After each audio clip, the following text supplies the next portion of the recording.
북한이 내륙에서 동해상으로 탄도미사일로 추정되는 발사체 한 발을 발사했습니다. 합참은 지난 5일 북한이 발사한 탄도미사일보다 더 진전된 것으로 보인다면서 명백한 유엔 안보리 결의 위반이라고 강조했습니다. 취재기자 연결합니다. 한현희 기자. 네, 통일 외교 안보부입니다. 네, 어떤 점에서 진전됐다고 평가받는 겁니까? 네, 비행거리나 최대 속도 등이 지난 5일보다 진전됐다는 평가입니다. 북한은 오늘 오전 7시 27분쯤 자강도 일대에서 동해상으로 탄도미사일로 추정되는 발사체 한 발을 발사했습니다. 합참은 이번 발사체의 비행거리가 700km 이상, 또 최대 고도는 약 60km, 최대 속도는 마하 10 내외라고 평가했습니다.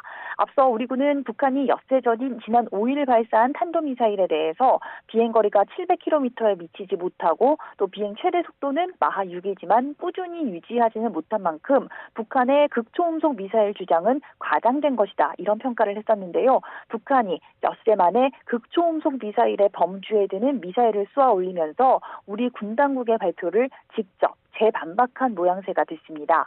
합참은 현재 한미 정보당국이 발사체의 재원과 특성을 정밀 분석하고 있다고 설명하면서 우리 군은 이번 발사체에 대해 탐지와 요격할 수 있는 능력을 보유하고 있고 또 대응 체계를 지속해서 강화하고 있다고 강조했습니다.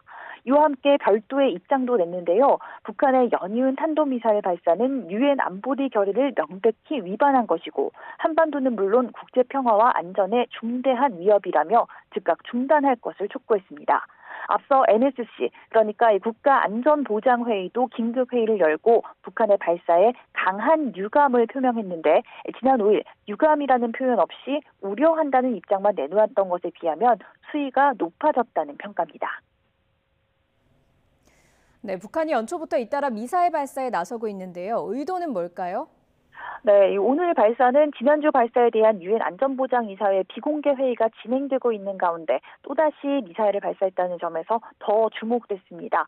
다만 북한이 자위적 국방력 강화를 계속해서 언급해왔던 만큼 유엔 회의에 대한 맞대응보다는 이번에도 자신들의 국방력 강화 계획에 따른 시험 발사라면서 국가의 고유 권한을 내세울 것으로 관측됩니다.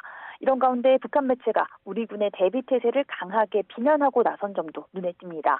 북한 대외 선전 매체 우리민족 1위 등은 서욱 국방부 장관의 대비태세 점검 등과 관련해서 새해 벽두부터 광기를 부리며 짙은 전운을 몰고 왔다, 이렇게 비난했는데요.